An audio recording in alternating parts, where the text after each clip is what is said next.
আর এই হাদিসটা আপনি কেন ভুলে যান যে আল্লাহ রাসূল সাল্লাল্লাহু আলাইহি ওয়াসাল্লাম বলেছেন আল্লাহ ছাড়া যদি কাউকে সেজদা করা যেত, সম্মান বুঝাচ্ছেন, আল্লাহ ছাড়া যদি কাউকে সেজদা করা জায়েজ হতো, আমি মেয়েদেরকে বলতাম যেন স্বামীকে সেজদা করে।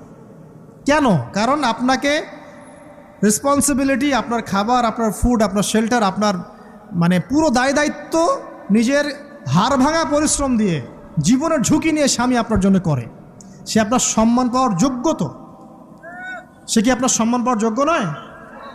আপনি যদি সম্মানের হক আদায় না করতে পারেন তাহলে আপনি অকৃতজ্ঞ। আর অকৃতজ্ঞ মেয়ে কখনো জান্নাতে যাবে? একটা হাদিসে আছে বেশিরভাগ মেয়ে জাহান্নামের যাওয়ার অন্যতম কারণ হচ্ছে তারা স্বামীর সাথে কুফুরি করে। কি করে? মানে সারা জীবন স্বামী ভালোবেসে যায়, ভরণ পোষণ দিয়ে যায়, সব চাহিদা পূরণ করে যায়, একদিন দেখবেন কথা কাটাকাটি হয়েছে, ওই দিন বলে বসবে যে তোমার কাছে আমি কিচ্ছু পাই নাই সারাদিন। এই যে কুফুরি, এই কারণে তারা জাহান্নামে